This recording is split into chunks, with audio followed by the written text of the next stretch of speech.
The ruins of the Jatek lay before them, jagged, twisted remnants of a civilization that once spanned 1,000 systems. Shards of blackened architecture jutted from the barren world like broken teeth. Velshan adjusted the filters of his breathing mask as a thin dust storm rolled across the ruins, carrying the whispers of the dead. "This makes the seventh," rumbled Kron, standing stiffly beside him. His clawed hand rested on the hilt of his ceremonial blade, even though there was no threat here. Only silence. Velshan nodded grimly. 7 fallen empires. 7 ancient warnings. And always the same final message, carved in desperate haste onto walls, etched into derelict data cores, even scrawled in blood. Avoid Earth. They guard something worse. Velshan tapped his data pad, recording the latest find. Behind them, a team of council researchers in sterile suits buzzed nervously, scanning the ruins. No one spoke the obvious truth. Civilizations older and mightier than anything alive today had perished, and somehow Earth, a backwater planet filled with unpredictable mammals, still endured. It was a paradox the Galactic Council could no longer ignore. The council chamber aboard the Cradle of Stars was a riot of colors, sounds, and smells, 100 species vying for dominance. Ambassador Velshan floated to a speaking platform, adjusting his diplomatic sashes, their rich violet indicating both seniority and grave responsibility. A 3-dimensional hologram of Earth spun slowly above the center dais. Small. Green. Insignificant at first glance. "Brothers and sisters of the stars," Velshan began, his voice amplified through psionic projectors. "The evidence is overwhelming. Earth is not simply an anomaly. It is an active variable. A guardian of a greater threat." Murmurs rippled through the chamber. Some delegates chittered anxiously. Others snarled in disdain. "They are primitives," scoffed the Zeltari chancellor. "No warp technology until recently. No unified government. No planetary-scale minefields. And yet," Velshan countered, gesturing sharply, "they persist where ancients fell. We must understand them. Engage them directly." The chamber hesitated. Finally, a vote was called. The mission was approved, barely. Velshan allowed himself a rare, thin smile. Curiosity and caution warred within him. Soon they would have answers. Or so he thought.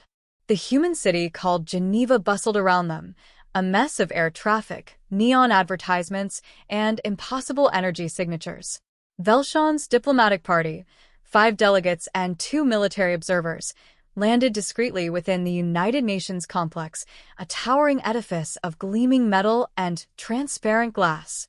Kron snarled under his breath, scanning the crowd. No security perimeter. No honor guard.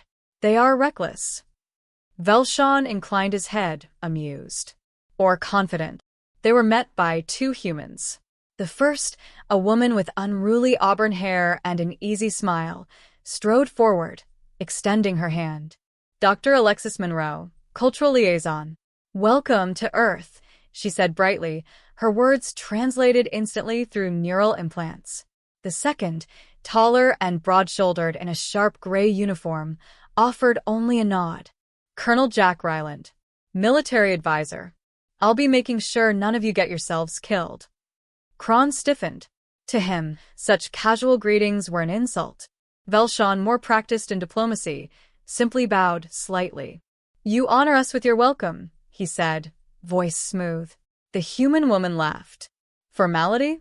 Oh boy, you're going to have a fun time here." As they were ushered into the conference hall, Velshan's keen mind noted the discrepancies.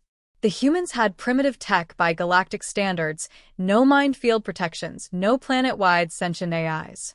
And yet, the infrastructure was robust, decentralized, resilient.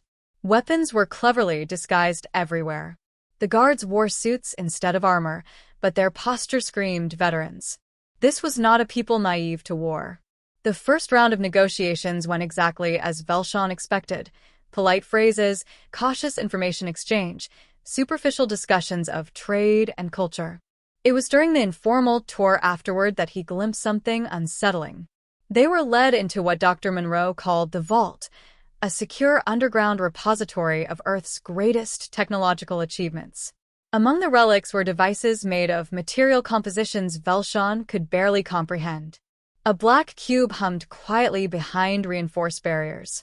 A sphere of condensed quantum foam pulsed under containment fields so dense that even Kron took a nervous step back. Monroe noticed their expressions and smirked. Yeah. We're still figuring out half of it. Most of it scavenged or reverse-engineered from stuff we found underground. Some of it predates humanity.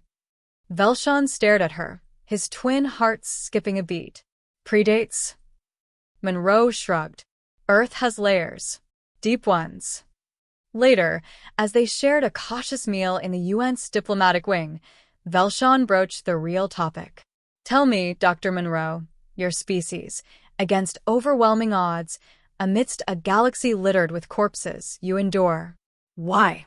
Monroe leaned back, sipping something called coffee that smelled of roasted bitterness. Maybe we're stubborn. Maybe we're stupid. Or maybe, she said, voice lowering, we know something you don't. Kron growled low in his throat. Arrogance will be your doom. Colonel Ryland finally spoke, his tone cold and precise. You found the warnings, didn't you? Avoid Earth. They guard something worse. Velshan's composure cracked for a heartbeat. Ryland continued. You think we're the threat. We're not. We're the jailers. A heavy silence fell. Monroe smiled thinly. And we're damn good at it. That night, in his private quarters, Velshan reviewed the fragments of data gathered during the day. The human species was chaotic, yes. Divided, emotional, impulsive. But under that surface was a terrifying consistency. A relentless drive to survive, adapt, and master whatever was thrown at them. In the ruins of the Jatek, the warning had been written with desperation. Not of Earth's military might. Not of Earth's technology. But of Earth's role. Velshan shivered, an instinctual response he hadn't felt since his larval days. What could humanity be guarding that made entire civilizations die, leaving only whispered warnings? His data pad pinged, a request for a special off-record diplomatic visit to a place called Black Gate. Velshan accepted. He had to know. Whatever lay beneath Earth's surface was the key. And perhaps, just perhaps, the doom of them all. The cold cut deeper with every kilometer. The VTOL transport skimmed low over the Antarctic ice field. Dangerous smile. Its engines a muted hum. They'll find we're a lot worse than what we're guarding. Through the window, above the battered fortress, jagged crevasses, in the frozen winds of glaciers unfurl below. Earth turned quietly, the isolation gnawing at his senses. Vigilant, not exactly defiant, prime real estate. Unbroken, Dr. Monroe quipped, adjusting her thermal gear. Colonel Ryland, silent as always, stared ahead grimly. Kron shifted uncomfortably in his seat, checking and rechecking the seals on his environmental suit. To most species, extreme cold was an annoyance. To his people, bred on lush jungle worlds, it was a creeping death. Monroe caught his discomfort and offered a grin. Don't worry, big guy. It gets worse. Velshan almost smiled. They landed on a barren plateau. Blinding white stretched endlessly in every direction. Only a single feature broke the landscape. A vast, featureless slab of black metal half buried in the ice, stretching for miles. A single structure stood atop it, a squat, heavily fortified bunker. Above the entrance, etched into the metal, were ancient glyphs none of the visitors recognized. This is Black Gate, Ryland said, leading the way across the ice. Who built it? Velshan asked. Unknown, Monroe replied. It was here before the first humans ever crossed into this continent. Before we even had written language. And yet, you maintain it, Velshan said, awe slipping into his voice. Ryland glanced back. We don't have a choice. Inside, the facility hummed with restrained energy. Layers upon layers of security systems, physical, digital, psychic, screened every corridor. Armed guards in heavy exosuits patrolled silently, eyes hidden behind visors. Velshan's sensory nodes prickled. This place was wrong at a fundamental level. The air itself seemed thick, heavy, as though reality fought to stay stable.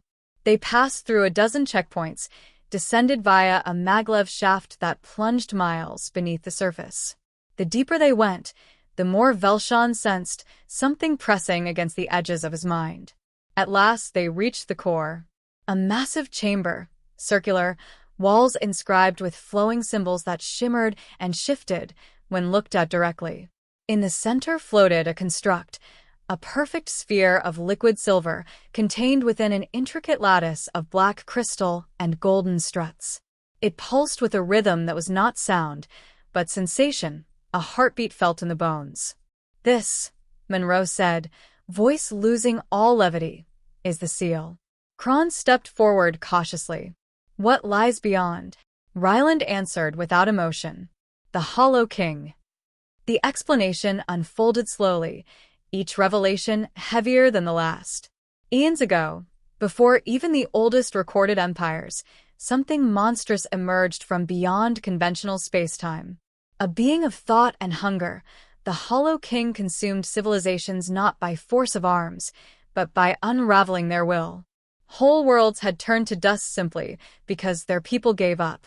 An alliance of pre-human species, long vanished, had imprisoned the entity beneath Earth, using methods so far beyond modern understanding that even humanity could only maintain, not recreate them.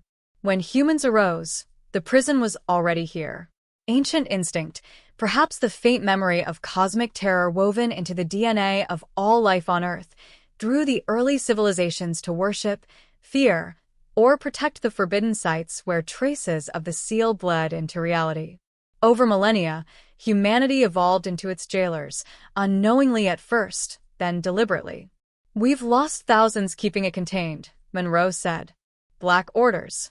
Generations of secret keepers. Wars fought in the shadows to suppress outbreaks of madness and mutation." Velshan's mind reeled. "You could have abandoned it. Fled." Ryland's eyes were cold steel. "Someone has to hold the line." As they stood near the seal, the Hollow King stirred. A ripple passed through the chamber. Velshan staggered, clutching his head as a chorus of whispers filled his mind. "Let me in. You were never strong enough. Earth falls first. The galaxy follows." He gasped, focusing all his will to block out the invasive tendrils of thought. Kron drew his weapon instinctively, scanning the room as if expecting an attack. Monroe pressed a small device to Velshan's forehead, a neural dampener, and the voices dulled. "Don't worry," she said, voice strained but steady. "That's normal. It's just testing you." Kron snarled. "You call this normal?" Monroe's expression hardened. "It's our normal." Later, back in the facility's briefing room, the tension boiled over. "This is madness," Kron barked, slamming his fist onto the table. "You harbor an abomination. You risk all life." Velshan remained silent, watching the humans carefully. "We're containing it," Monroe shot back. "We've done so longer than your entire civilization has existed." "For now," Kron countered. "But every moment it exists, the galaxy is endangered." The unspoken suggestion hung heavy. Destroy Earth to eliminate the threat. Velshan finally spoke. "If the seal weakens, what happens?" Ryland didn't hesitate. "We all die. Not quickly. Not cleanly. It'll start with despair. Suicides. Wars. Whole planets falling into ruin without a shot fired. And if we destroy Earth?" Kron demanded. Monroe smiled grimly. "You might kill us, but you'd break the seal. And then nothing would stop it." Kron recoiled, horrified.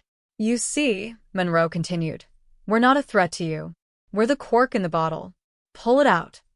She trailed off, letting the implications settle like a weight on their shoulders. Velshan found himself alone later, wandering one of Blackgate's long observation halls. Through reinforced glass, he stared down at the shimmering seal. Centuries, maybe millennia, of human vigilance. Endless sacrifice. Constant fear. Not for conquest. Not for glory. For duty. And not a word of it spoken to the stars beyond. He thought of the other fallen civilizations, the Jatek, the Vierithan, the Queltor, their desperate warnings. They hadn't feared humanity. They had feared what humanity had chosen to guard. He tapped into the Council's encrypted channel, hesitating. Already, he could sense factions within the Council arguing, some wanting to help reinforce the seal, others planning preemptive strikes. But deep down, Velshan realized a truth that chilled him more than the Antarctic winds. No other species would have chosen this burden. Only humanity, reckless, stubborn, irrational, would have said, "We'll stand watch, no matter the cost." And that made them, paradoxically, the most dangerous species alive. Not because of the monster they guarded, but because of what they were willing to do to keep it caged. He shut off the transmitter. For now, he would stay silent. The galaxy wasn't ready for the full truth yet. And if humanity fell, the stars would follow. Velshan wasn't the only one losing sleep. Across the cradle of stars, council debates flared into chaos. Rumors spread like wildfire of ancient threats buried on Earth, of humanity's supposed role as jailers rather than conquerors. Some saw Earth as heroic. Others saw it as a loaded weapon pointed at the galaxy itself. And in every whisper, in every secret communique, one idea wormed deeper. If Earth is the lock, and something worse is the prisoner, then Earth must be destroyed before the lock breaks. Velshan monitored the storm brewing beyond Blackgate's icy halls and knew it was already too late to contain the panic. And panic led to war. The strike came, without warning.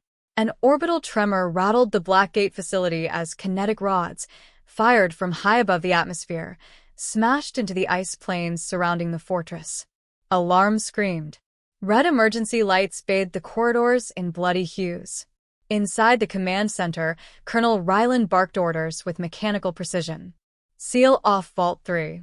Evacuate all civilians to the secondary shelters. Monroe, get our guests underground. Velshan and Kron braced themselves as another shockwave hit, nearly knocking them off their feet. Who attacks?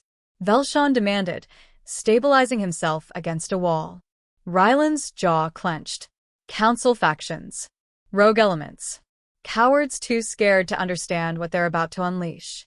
On the monitors, alien dropships descended like angry wasps, disgorging troops clad in reflective armor, armed with antimatter breachers and psychic nullifiers, weapons designed for one purpose: to break into Blackgate and end the threat. Velshan's blood chilled. They didn't understand. They were about to unseal the Hollow King themselves.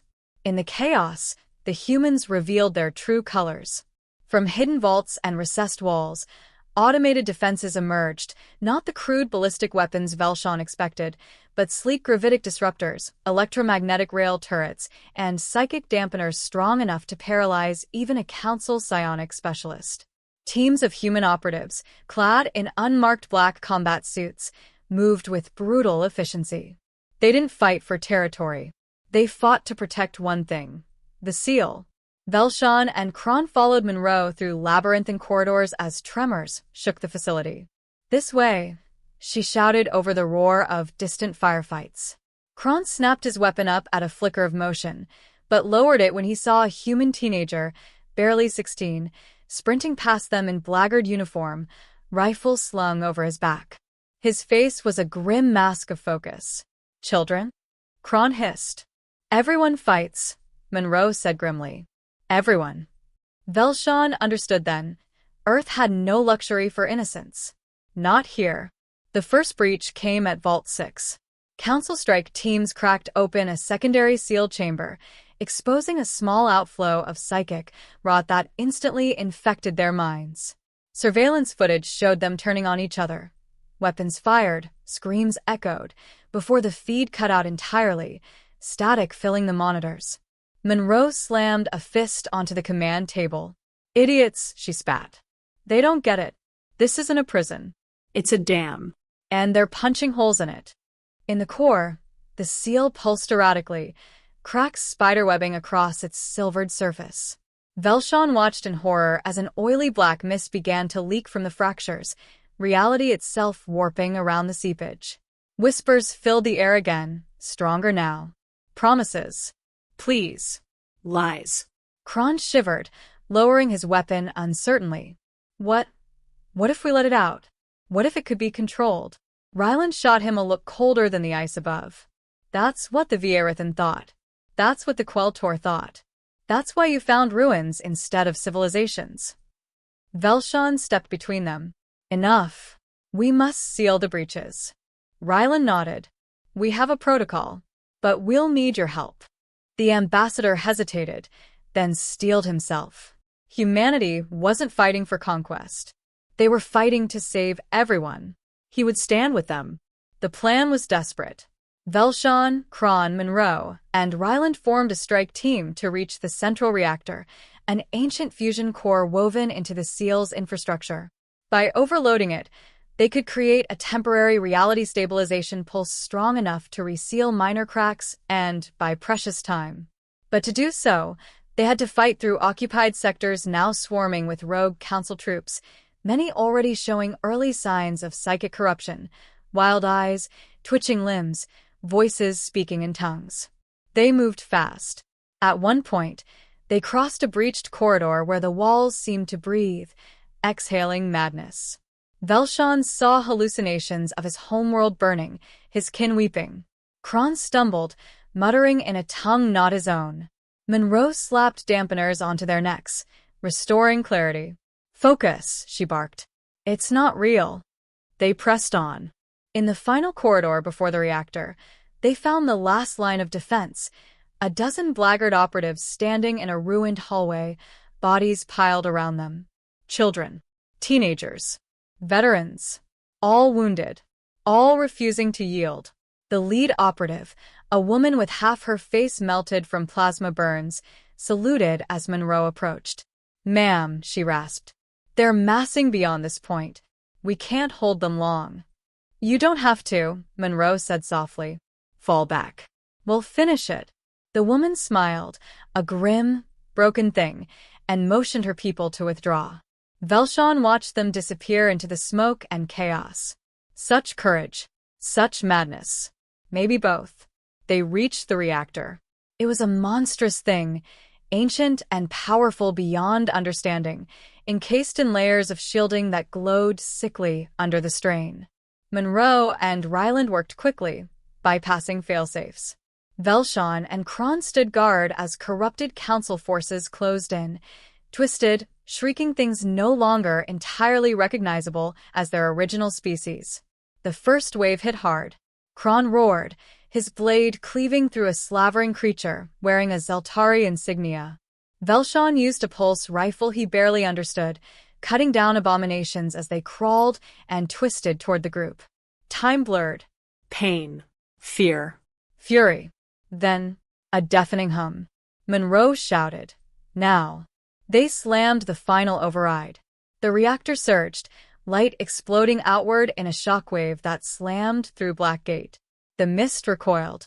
Cracks sealed, at least for now. The Hollow King screamed, a sound not heard, but felt in every molecule, then faded into sullen silence. Afterward, in the smoldering ruins of the Blackgate Control Center, Velshan sat with Monroe and Ryland. Earth was scarred but standing. For now. "You bought time," Velshan said hoarsely. Monroe smiled faintly. "That's the human way. Never winning. Always buying time." Kron, battered and bleeding, lowered himself heavily onto a bench. "You should have destroyed the seal." Ryland shook his head. "If we destroy it, the king is unleashed. We're the cork. And the bottle." Velshan looked at them, these stubborn, defiant creatures. Humanity wasn't perfect. They were chaos incarnate.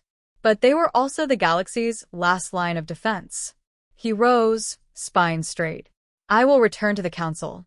I will tell them, Earth stands not as a threat, but as a guardian. Attack them, and you doom us all." Ryland met his gaze. "Good," he said, "because if they come again—" 2 weeks after the Blackgate breach, Earth remained eerily silent. The council, reeling from the debacle, pulled back into frantic debates and recriminations. None dared a second attack. Not after what they saw, the unraveling of their own strike teams, the madness seeping from broken minds. But it wasn't over. Not even close. Velshaw knew it as he stood atop the ruined outer walls of Blackgate, icy winds lashing his body. He could feel it. The Hollow King had tasted freedom. It would not wait patiently again. Beneath Blackgate, Ryland, Monroe, and the remnants of Earth's secret Black Orders worked around the clock. New psychic dampeners, stronger seals, a full-scale expansion of containment barriers. But the damage was done. The seal hadn't just cracked, it had weakened. Think of it like a broken bone, Monroe explained to Velshaw in a rare, quiet moment. We've splinted it, stabilized it, but it's healing wrong, fragile. And when it breaks again? She gave him a tired, humorless smile. Next time, we don't get to patch it. Kron, still recovering from wounds sustained in the reactor fight, leaned heavily against a table. We should flee. Warn the Council. Prepare the galaxy. Ryland shook his head. There's nowhere to run. Nowhere to hide. If the king rises, you can pile every fleet, every superweapon from here to the galactic core, it won't matter. He doesn't destroy with guns. He destroys with despair. Velshaw's gut twisted. Then what hope do we have? Ryland smiled, a smile that held steel. Us. The first signs came days later. Across Earth, seemingly disconnected tragedies multiplied. Mass suicides in cities untouched by the war. Violent riots among peaceful communities. Scientists renouncing their life's work. Leaders abdicating without reason. The king was leaking through the cracks. And with each act of despair, the seal weakened further. Monroe stared at the data feeds grimly. It's not just here, she whispered. It's starting off-world too. Colonies. Orbital stations. Outposts. He's reaching. If humanity faltered, the galaxy would follow. There was no more time for debates. It was time to make a stand. Operation Last Dawn was activated. Every Black Order. Every secret faction. Every sleeper agent woven through Earth's governments and corporations. All called to action. Hidden caches of ancient technology, artifacts left by the seal's creators, were unearthed and deployed. Gravity shears. Quantum anchors. Anti-entropy fields. It wasn't enough to fight the Hollow King. They had to inoculate humanity against despair itself. Velshaw watched, awestruck, as humans deployed a strategy no alien species would have ever considered. Not just stronger walls. Not just bigger guns. Hope. Broadcasts flooded the networks. Messages of defiance, stories of survival, songs that stirred the soul. Speeches that rekindled faith. Veterans stood shoulder to shoulder with schoolteachers. Scientists with soldiers. Children planting gardens in ruined cities. Humanity didn't just fight the Hollow King. They fought themselves, every weakness he tried to exploit. And they fought like hell. But the king wasn't idle. On the fifth day, Blackgate suffered a psychic breach. Reality, within a 5-mile radius, warped. Ice turned to writhing tendrils. Air became viscous. Time itself staggered. From the cracked seal, an avatar of the Hollow King emerged, a mass of shifting shadows, a crown of broken stars swirling above it, its voice 1,000 lies whispered at once. It didn't attack physically. It invited. Velshaw heard it in his mind, sweet as poisoned honey. You suffer for nothing. Let go. End it. Rest. Kron staggered, falling to one knee, weapon slipping from numb fingers. Monroe pressed a gun to her own temple, hand trembling. Even Ryland faltered, dropping to a crouch as blood trickled from his nose. It was winning. The Hollow King was winning. Then a single sound cut through the madness. A voice, raw and broken and defiant. Get up. Velshaw turned. It was Ryland. The colonel rose, face pale, body shaking, but his eyes burned with a fury that even the king could not extinguish. I don't kneel to nightmares, he growled. Monroe shuddered, then lowered her gun. Kron, blinking through the fog, bared his teeth in a snarl. The humans around them staggered to their feet, some weeping, some screaming, but all standing. Velshaw, heart hammering, forced himself upright. We're the guard, Ryland shouted. His voice echoed across the facility, picked up by transmitters, rebroadcasted across Earth itself. We are the shield, the wall, the sword in the dark. Humanity roared in answer. Across the planet, resistance hardened. The Hollow King reeled. Reality buckled again, but this time, not under the king's assault. Under humanity's defiance. The final plan was madness. Velshan barely comprehended it even after Monroe explained it. They would willingly rupture a controlled section of the seal to bait the king's avatar fully into this reality. While it manifested, vulnerable, Ryland would trigger an ancient weapon hidden beneath Blackgate, a singularity bomb designed by the prison's original creators. It would collapse a localized pocket of reality, trapping the king's consciousness in a dead space outside existence itself. It would cost them Blackgate, maybe Earth itself, but it was the only way. No second chances, Ryland said, checking the arming codes. We get one shot. Velshan, heart heavy, nodded. He would stand with them. The final battle was chaos incarnate. The bait worked. The Hollow King emerged in full form, a titan of shadow and madness towering over Blackgate, warping the skies, the stars themselves screaming in protest. Every soldier, every civilian willing to fight, unleashed hell. Velshan fought side by side with Kron, gunning down creatures spawned from the king's seeping mind. Monroe coordinated the stabilization field needed to trap the king's essence. Ryland, wounded and staggering, carried the singularity bomb into the collapsing core. Velshan reached him just as Ryland's strength finally gave out. Take it, Ryland gasped, blood staining his uniform. Velshan hesitated. Ryland seized his arm. No, the colonel rasped. This is our burden. Always has been. He smiled, a broken, triumphant thing, and shoved himself forward, cradling the bomb. Velshan watched in stunned silence as Ryland, without hesitation, plunged into the core. There was a flash of light, a soundless detonation that unrolled a piece of reality. And the Hollow King, screaming in 1,000 tongues, was pulled screaming into the void. Blackgate collapsed in on itself, a crater of ice and darkness where the fortress once stood. Afterward, Earth mourned. Ryland's name, along with thousands of others, was etched into black stone monuments erected around the world. Velshan stood before one such monument months later, the Antarctic winds howling. He wore human cold-weather gear now, a small honor to those he'd come to respect. Monroe approached, her arm in a sling. You're staying longer than planned, she said. I have much to learn, Velshan replied. He looked around, not at the monument but at the people. Laughing, weeping, singing, living, even after everything. Especially after everything. Will you rebuild Blackgate? He asked. Monroe smiled, the same fierce, impossible smile humanity wore through every catastrophe. We'll rebuild something better.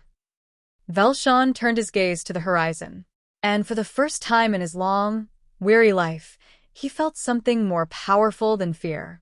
Hope. Because now he understood the ancient warning carved into every ruined civilization. They guard something worse. But no one ever finished the story. No one had ever added the most important part. And they will never stop.